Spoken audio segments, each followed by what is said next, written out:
حضور در تهران بسیار بسیار ترسناکه.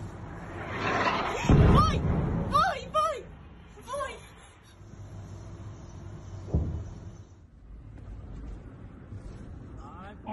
نه به خاطر اخباری که میشنوید، به خاطر اینکه واقعا داری وسط دود و صدای انفجار و صدای پدافند و صدای ریز پرنده ها. اینجا تحول اتوبان بابایی 10-12 کیلومتره. ترک تهران هم خیلی چیز پیچیده‌ایه.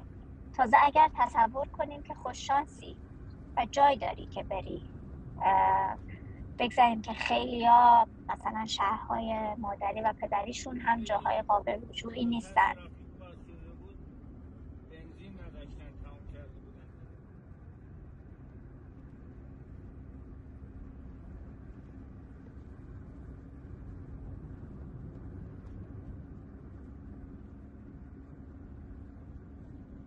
خیلی هم جلوتر ترافیک باز شده بود. یک جور عدم باوری هم توی همه هست.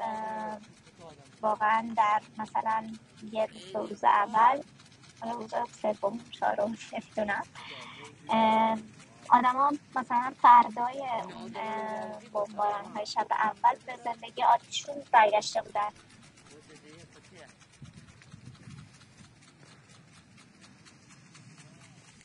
مثلا خب هیچ قحطی هنوز در شهر تهران که من زندگی میکنم نیومده.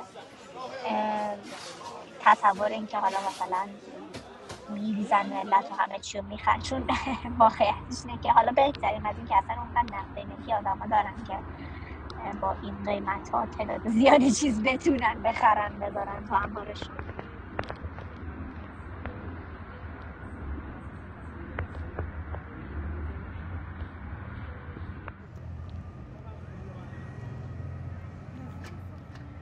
نگاه